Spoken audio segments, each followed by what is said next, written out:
Hey guys, welcome to First 15 Uncovered, a companion to my First 15 series where we take a sometimes quick look at titles released on Xbox Game Pass. Now I decided to do these companion videos because there will always be games added to the library that I don't include in that series, and I still want you to know about them in case you're interested in playing them. So here's a rapid fire rundown of all the titles added to Game Pass since I last checked that I won't be covering in First 15.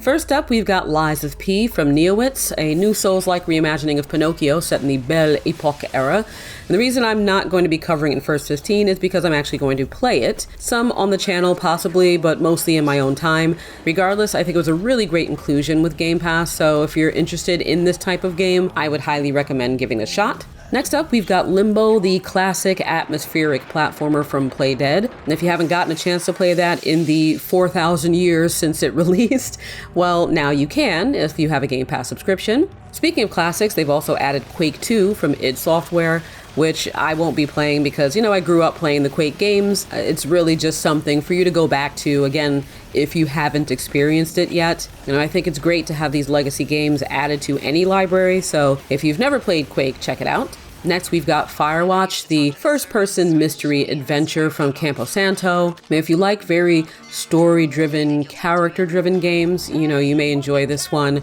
It's a wonderful playthrough, even though I took issue with one major thing about the plot. That was just me. I still think the game overall is worth playing. Then we have the Texas Chainsaw Massacre, the third-person asymmetrical multiplayer slasher yada-da from Sumo Digital. I don't play any of these games, so I can't give you any insight whatsoever into whether these are good or not, especially this one. I watched people play Friday the 13th a little bit, but I haven't watched anyone play the Texas Chainsaw Massacre. But if you like these kind of games and you like, these horror villains being brought into these kinds of franchises, maybe you want to check it out.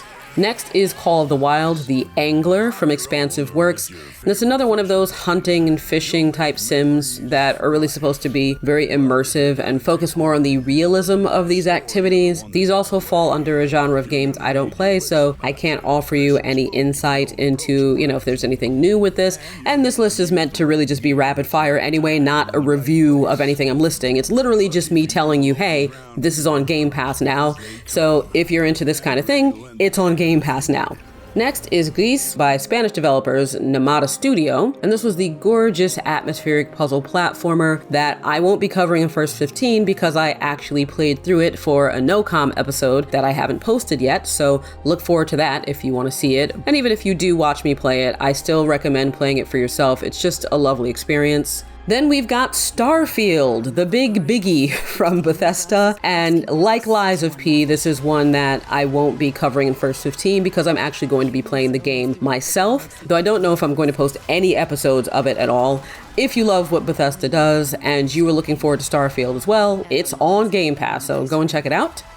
Next is Spiritfarer Farewell Edition from Thunder Lotus Games, and if you have been watching my channel for a while, you know that I played through this entire game in a huge series, and needless to say, I love this game, and it really resonates with a lot of people, and it's kind of hard to describe what type of game it is until you play it. So I'll just say that if you like relaxing games where you build your little home and meet different NPCs with a really powerful story behind it, you may enjoy Spiritfarer, so go ahead and check that out. Next is Payday 3, the co-op heist first-person shooter from Starbreeze Studios. I've never played any of the Payday games, though, I remember the first one being really well received and really liking the premise of it. This one, I don't think people are happy about, but again, because I haven't played through the franchise, I'm not the person to give any feedback on that. Just that if you want to check it out for yourself and see if it is actually good or bad, it's on Game Pass now. Then we've got Phoenix Wright Ace Attorney Trilogy, and this is of course the classic visual novel-esque court case solving series, but the Ace Attorney Trilogy includes all of the episodes from the first 3 games, and this is of course from Capcom, so if you've never gotten to play any of the Phoenix Wright games, now you can go back and see what all the fuss is about. But speaking of Capcom, there's also Exoprimal, and that's the team-based mech versus dinosaurs hero type shooter game.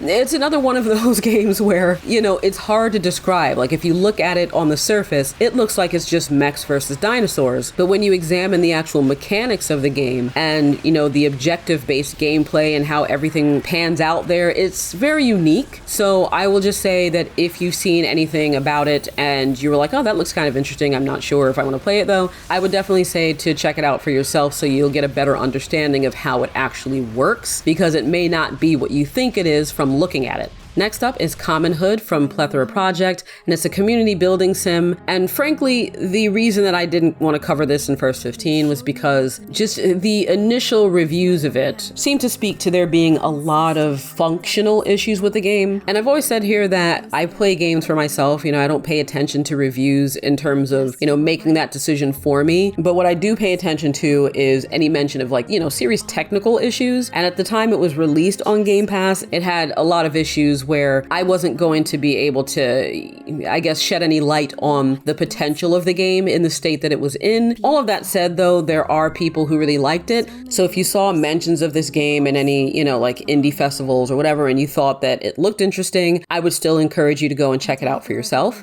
Next is Insurgency Sandstorm from New World Interactive, and is the tactical first-person shooter that's a follow-up to Insurgency, which I remember a lot of people liking. I didn't play Insurgency, and I do love shooters, especially shooters of this type, so I may jump into it myself one day. But if you're a lover of Battlefield and COD and all that stuff too, then you may want to check this sequel out. Then we've got Age of Empires 4 Anniversary Edition from Relic Entertainment and Friends, which is the very popular real-time strategy empire building franchise. And it does seem that the anniversary edition of 4 includes a lot of new content. Now, I'm a fan of real-time strategy games of this type, and of course city builders and things like that. I did play some of the earlier titles in the franchise, but if you've been looking for another one of these to jump into, you can. Next, we have Humankind from Amplitude Studios, which is also a strategic historical sort of city builder, though in this case it's its own standalone IP where you rewrite human history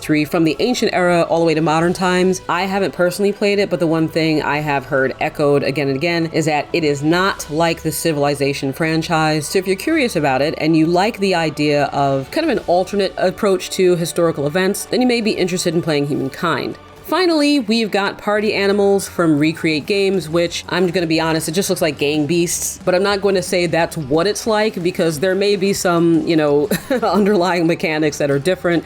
There does seem to be a lot of people having a ton of fun playing Party Animals, so you might as well check it out. Now, going forward, just so you know, the most common reason I won't cover certain games in First 15 is because I've already played them or plan to, but I also won't be covering any multiplayer games, annual franchise releases, and older titles, especially if they're well known. So anything falling under those categories you can expect to see pop up in one of these uncovered episodes instead. And keep in mind that I won't be listing the specific date games are added because that has no bearing on when a game leaves the library. This is just to keep you informed of what's new. So let me know in the comments if you've been playing any of these games, whether on Game Pass or anywhere else. I'll post a link to each one in the box, and I'll see you back here soon with more First 15.